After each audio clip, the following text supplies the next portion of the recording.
महाराष्ट्रामध्ये पुन्हा महायुतीचं सरकार येणार। पुण्यातील भाजपच्या अधिवेशनामध्ये देवेंद्र फडणवीसांचा दावा।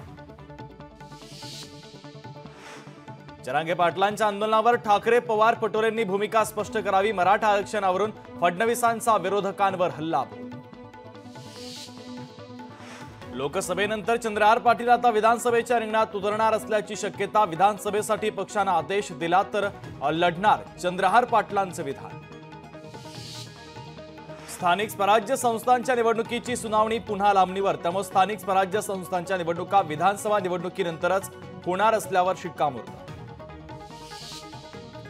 राज्याच्या दोन्ही उपमुख्यमंत्र्यांचा उद्या वाढदिवस। मंत्रालयाच्या परिसरामध्ये अजित पवारांच्या वाढदिवसाच्या निमित्तानं बॅनरबाजी, तर बॅनरवर अजित पवारांचा भावी मुख्यमंत्री असा उल्लेख।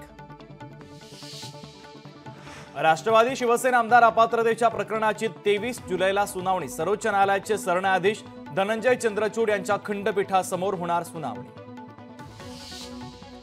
उज्ज्वल निकम भाजपची बाजू मांडणार असल्यानं विरोधकांना पोटदुखी। उज्ज्वल निकम यांच्यावर होत असलेल्या टीकेला भाजपच्या नेत्या चित्रा वाघ यांचं प्रत्युत्तर।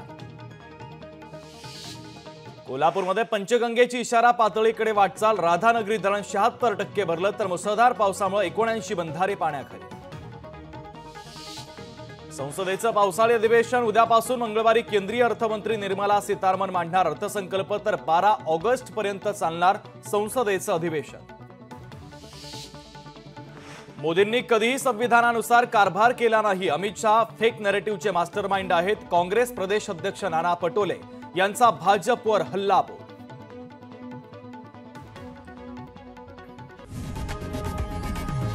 लोकशाही मराठी ऐका, पहा, जागरूक रहा।